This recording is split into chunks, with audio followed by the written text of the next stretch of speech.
मैं आपको एक घटना सुनाता हूं, सच्ची घटना। एक बार क्या हुआ, एक जर्मनी के प्रोफेसर के साथ मेरा झगड़ा हुआ, और झगड़ा इस बात का हुआ कि भारत महान कि जर्मनी महान।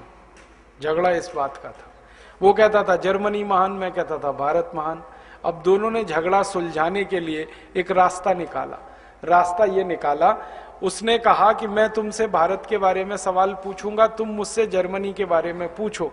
जिसके सवालों के जवाब में सबसे ज्यादा हाँ, यस आएगा, उसका देश महान।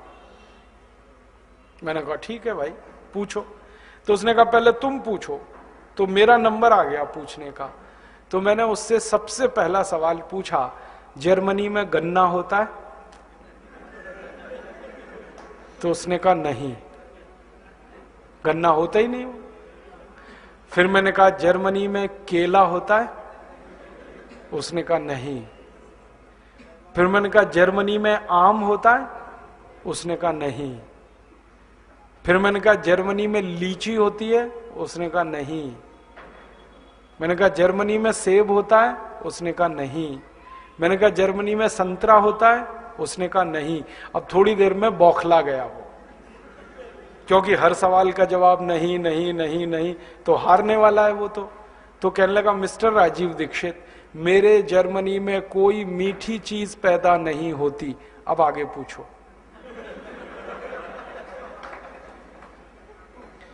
तो मैंने कहा चलो अब दूसरा सवाल है। मैंने कहा जर्मनी में पालक होता है? पालक, क्योंकि पालक तो मीठा नहीं है। तो उसने कहा नहीं। मैंने कहा जर्मनी में मेथी होती है? मेथी? उसने कहा नहीं। मैंने कहा जर्मनी में मूली होती है? मूली? उसने कहा नहीं। फिर थोड़ी देर में बौखला गया। मैंने पूछा धनिया होता है? उसने कहा नहीं। मैंने पूछा पुदीना होता है? उसने कहा नहीं। फिर थोड़ी देर में कहने लगा मिस्टर राजीव दीक्षित, हरे पत्ते की कोई चीज मेरे देश में पैदा नहीं होती, अब आगे पूछो। तो मैंने कहा अब तुम ही बता दो होता क्या है इस देश में। हरे पत्ते की कोई चीज तुम्हारे यहां नहीं होती, मीठी चीज तुम्हारे यहां पैदा नहीं होती, होता क्या है? तो उसने कहा जर्मनी में दो ही चीजें पैदा होती हैं, एक तो आलू और दूसरी प्याज। अब आलू में प्याज मिला के खा लो या प्याज में आलू मिला के खा लो, दो ही चीजें हैं हमारे पास। फिर मैंने उससे आगे पूछा, मैंने कहा फिर ये जर्मनी के जो बड़े बड़े डिपार्टमेंटल स्टोर्स हैं, यहां तो सब माल भरा पड़ा है, यहां तो आम भी मिल रहा है, यहां तो शकरकंद भी मिल रहा है, संतरा भी मिल रहा है, केला भी मिल रहा है, यहां तो सेब भी मिल रहा है, ये सब कहां से लाते हो जब तुम्हारे यहां कुछ नहीं होता? तो उसने कहा ज्यादातर ये माल भारत से आता है।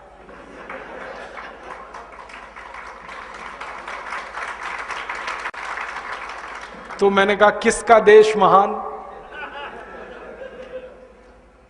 तो वो बोला नहीं मुंह से, मान तो लिया उसने कि भारत देश महान, बोला नहीं।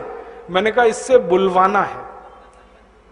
तो फिर मैंने कहा अब तुम पूछ लो, तुम भारत के बारे में पूछो, मैं उत्तर दूंगा।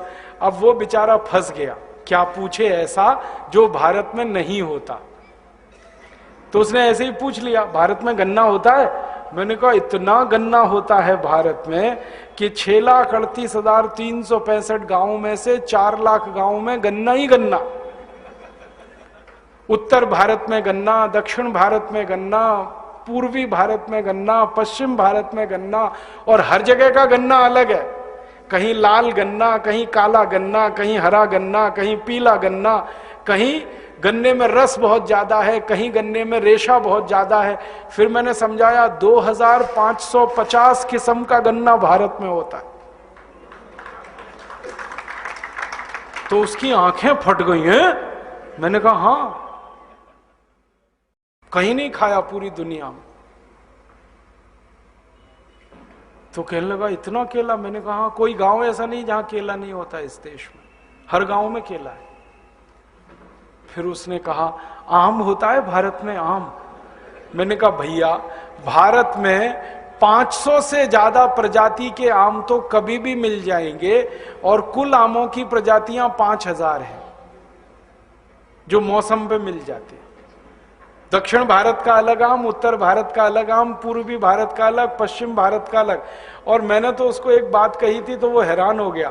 मैंने कहा दिल्ली हमारे देश की राजधानी है, वहां से सिर्फ 100 किलोमीटर चलो, उत्तर दक्षिण पूरब पश्चिम, दिल्ली को केंद्र बनाओ, 100 किलोमीटर की परिधि में घूम के आओ, 500 जात का आम तो उतनी दूरी पर ही मिल जाता है। लंगड़ा आम, चौसा आम, फजली आम, तोतापुरी आम, दशहरी आम, कितने नाम गिनाओ। दक्षिण के तो अभी नाम ही नहीं गिनाए मैं। नीलम आम, बैगनफली आम। तो वो कहने लगा इतना? मैंने कहा हाँ भाई। फिर उसने कहा ये बताओ भारत में क्या नहीं होता। मैंने कहा यही सवाल कभी भी तुम पूछोगे तो उत्तर ही नहीं मिलेगा, क्योंकि भारत में सब कुछ होता है और हर गांव में होता है।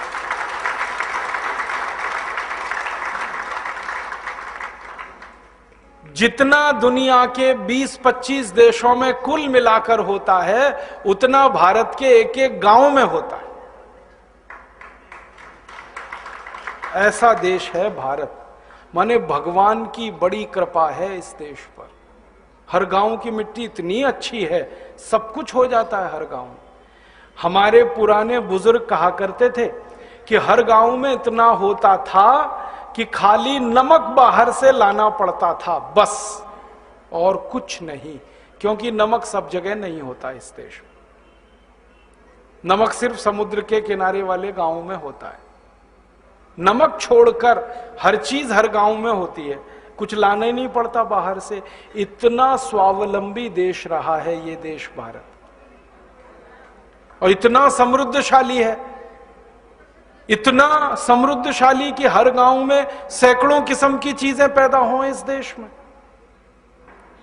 और एक गहरी बात कहता हूं आपसे कि जब उससे मेरी बहस हो रही थी तो उसने कहा कि अगर ये सब कुछ भारत में होता है, इतना सब कुछ होता है, तो भारत गरीब क्यों है?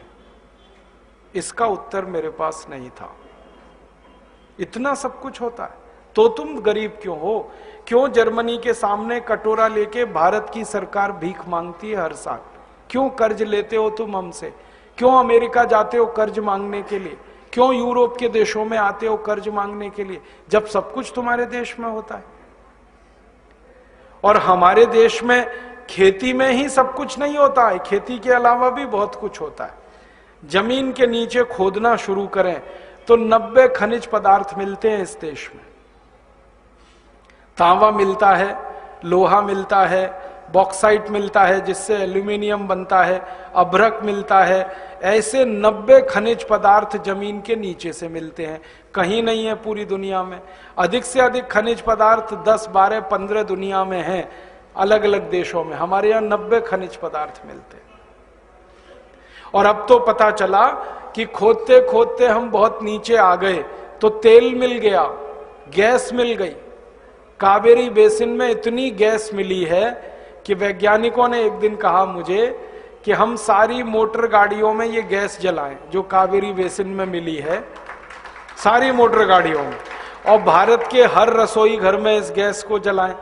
ये गैस ही जले, डीजल पेट्रोल बंद कर दें तो इतनी गैस है कावेरी बेसिन में कि 240 साल तक जलती रहे वो देश में, इतनी गैस। और उन वैज्ञानिकों का कहना है कि थोड़े दिन में तेल मिलने वाला है राजस्थान में, बाड़मेर में, बीकानेर में, जैसलमेर में, और तेल का प्रचुर भंडार मिलने वाला है। उसके संकेत आने शुरू हो गए हैं। थोड़े दिन में तेल भी आ जाएगा, अब तक जो नहीं था। तो तेल इस देश में, गैस इस देश में, खनिज पदार्थ यहां पर। जंगलों में जाओ तो 84,000 किस्म की जड़ी बूटियां और फल आदि होते हैं जंगलों में।